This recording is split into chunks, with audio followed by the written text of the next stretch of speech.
sanctuary to U.S. war resistors. The U.S. war in Iraq is illegal and immoral. Soldiers are right to refuse. They deserve a safe haven, not a prison cell. Sincerely, concerned American people. I'm a military resistor from the 60s. I lived in Canada for 12 years, and I'm here today to ask the Canadian government to allow American war resistors into Canada and give them some type of asylum into the future. In a country, the United States, where our democracy has failed us and we've been forced into an illegal and immoral war, our soldiers are the one hope to restore that democracy and use people power to shut down that war. So we hope that we can do that by supporting our GI resistors in any way we can, including making sure they're able to stay in Canada. Our military people are really in danger. They're really in high risk. Some of them are threatening suicide or on the border of suicide. Some of them are tortured in prison. Some of them give in and do go to Iraq and do get killed. Canada really needs, out of the humanity that exists in Canada, to accept them and give them sanctuary. I asked the representative of the Canadian government to consider this request of ours not only as a matter of law, but as a matter of principle, and reminded him again, as we said in 2003, if the Bush administration doctrine is allowed to stand, the next states in line may be Iran and North Korea, as we are seeing now. The Canadian representative, I think somewhat encouragingly, reminded us that Canada has refused to participate in the war in Iraq. So welcoming conscientious Iraq war resistors from the United States would certainly be consistent as a matter of principle as well as law in Canada. And I am a Vietnam-era war resistor who went to Canada during the Vietnam War and had a safe haven there. And I'm very grateful to the Canadian people and to the Canadian government for allowing us to be there during that period. When I was promised 5 years in prison, I decided to try to be out and free and creative instead, and spent those 5 years in Canada living and working to end the war in Vietnam. Now we see another generation of war resistors coming. I am very grateful to the Canadian people and government for 5 years of creative, useful life instead of 5 years in prison.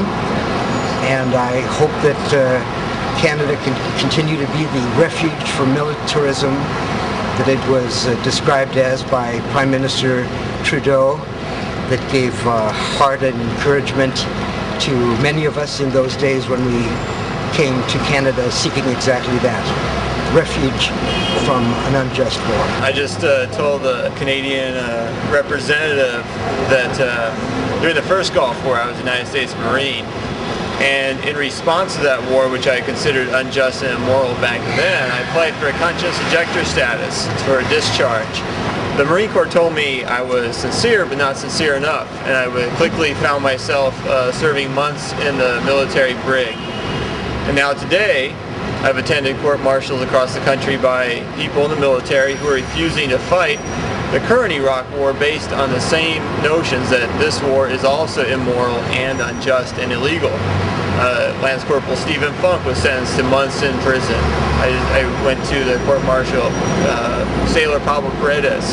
My friend Sergeant Kevin Benderman is entering his second year of imprisonment for refusing to return to Iraq.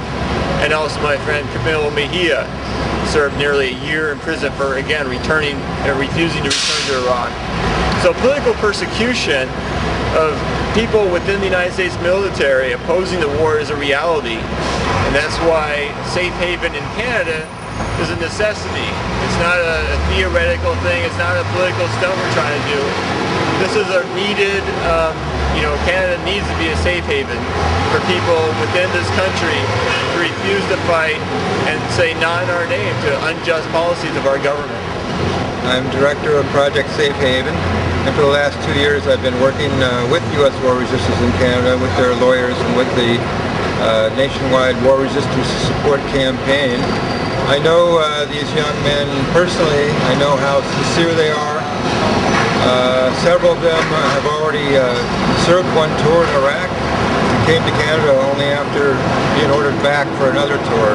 They've personally witnessed war crimes and seen the futility and the horrors of war. They have applied for refugee status in Canada on a case-by-case basis, a very difficult process.